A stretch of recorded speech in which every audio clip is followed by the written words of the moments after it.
वालेकुम एवरीवन, उम्मीद है आप सब खैरियत से होंगे। मैं हूं Salman Masih, DNP fast news YouTube channel के साथ आपकी खिदमत में हाजिर हूं।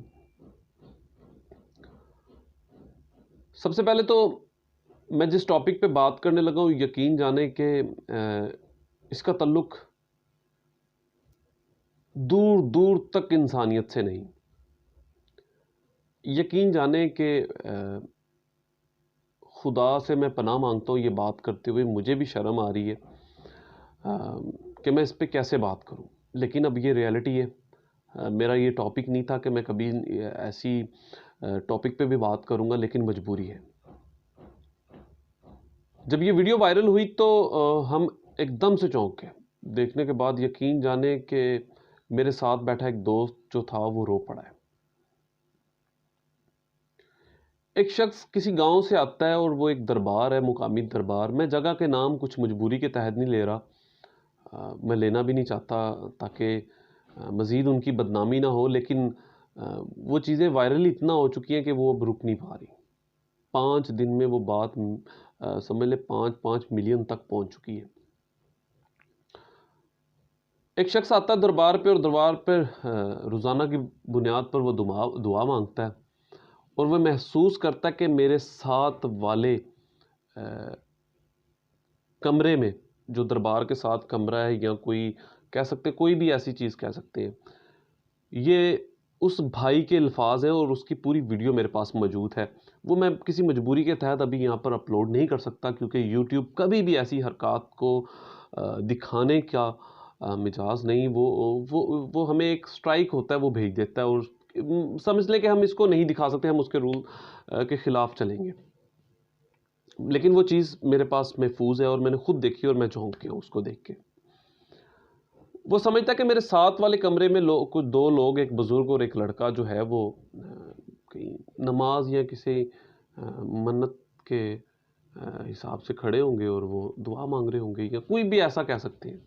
लेकिन जब वो आदमी दुआ मांगने के बाद उस कमरे में जाता है और जो हरकतें करते हुए उन्हें देखता है,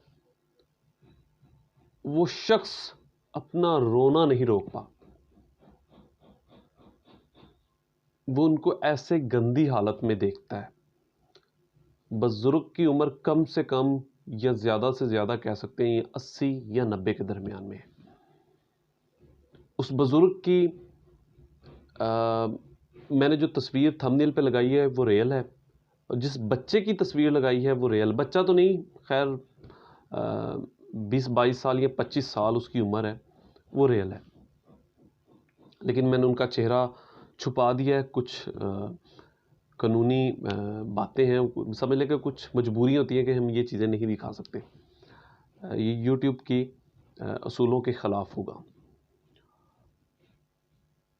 जब वो बंदा उनकी वीडियो बनाकर उनसे बात करनी शुरू कर देता है, तो वो बंदा बार बार खुद ही रो रहा है कि यार खुदाया, मैं क्या कहूँ, ये मैं कैसे, मैं मुंह दिखाने, मैं क्या बात करूं, मतलब समझ लें कि वो बंदा कहता है कि तुम्हें कैसे माफ़ करूं। उसके कोई जज्बात ऐसे नहीं होते जो उसके, और शायद उसकी जगह हम होते या कोई और ऐसा बंदा हो, तो मैं कहता हूँ उन लोगों की हिम्मत है जो बर्दाश्त कर गए।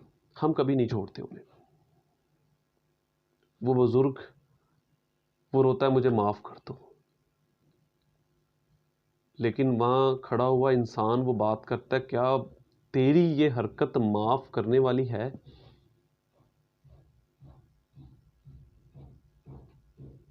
अब हमारे मुआशरे में हो क्या गया?